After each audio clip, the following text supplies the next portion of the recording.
Hello, this is Philippe Garnier and I am going to teach you how to read email addresses. When you want to give your email address, you will have to learn some vocabulary that are specific to describe an email address. So first, you will need to learn how to read and pronounce the symbols. For example, the very first symbol is called at. Repeat after me, at. The second symbol is to be read dot. Repeat after me, dot. The next symbol has two names. You can call it hyphen. Repeat after me, hyphen. Or some people will read it dash. Repeat after me, dash.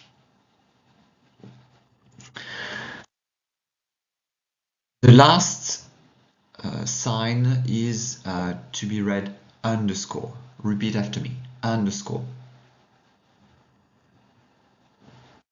So, when you want to give your email address or read an email address, you will have to read the full names and words contained in this email address.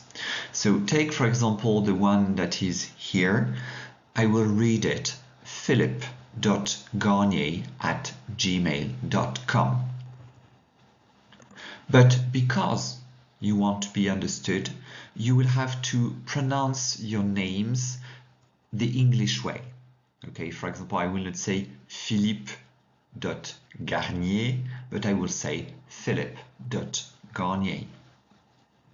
For those who have silent letters in their names, I would advise you to pronounce the silent letters. Okay, you want to be as efficient as possible, so you want the person to know that if you have a silent T or a silent X at the end of your first name or your last name, then the person will have to write it when she or he writes your email address.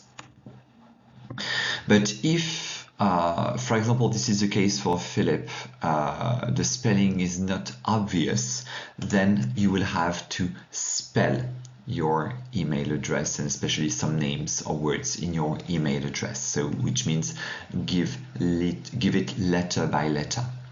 So definitely you will have to know your alphabet by heart. So I'm going to make you revise your alphabet. Below the letters, you've got the phonetic transcriptions. And here you know that when you have 2 points, one on top of the other, it means that you've got a long vowel sound. So repeat after me. A, B, C, D, E, F, G, H, I, J, K, L, M,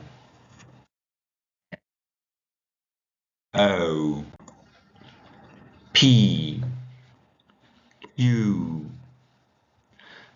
For the next one, you've got a British pronunciation, R, or American pronunciation, R, S, T, U, V, W, X, Y, British way, Z, American way, Z.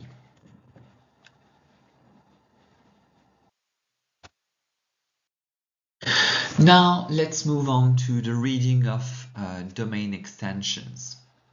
So the general rule is if you can read it as an acronym, do it. For example, here you will say .com. but sometimes it's not possible. For example, here you will not say .fr, but you will say it letter by letter, .fr. But of course, the domain extensions have meanings, okay, or they stand for something.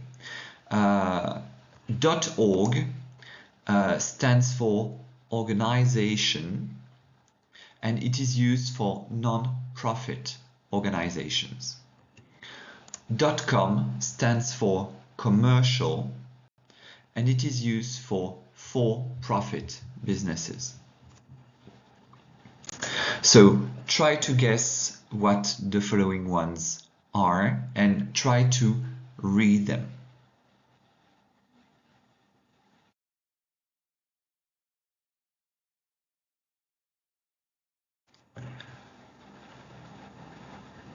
Number one, you're going to read it .au, and it is used for Australia.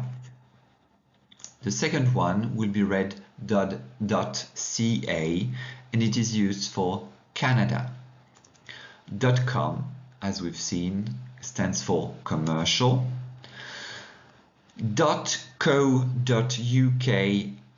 stands for commercial in the United Kingdom. .eu stands for the European Union. .fr stands for France.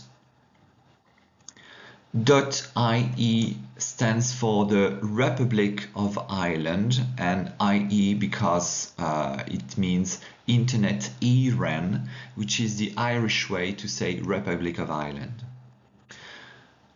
.in stands for India. .nz or .nz stands for New Zealand. .org stands for non-profit organizations. .us stands for United States of America.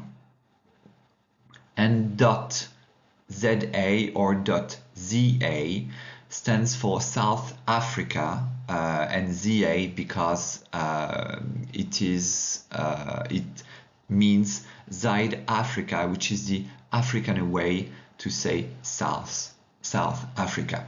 So if I had to give you some tips, I would give you the activity to take your own email addresses and make sure that you can give them orally and even spell them as fast as possible.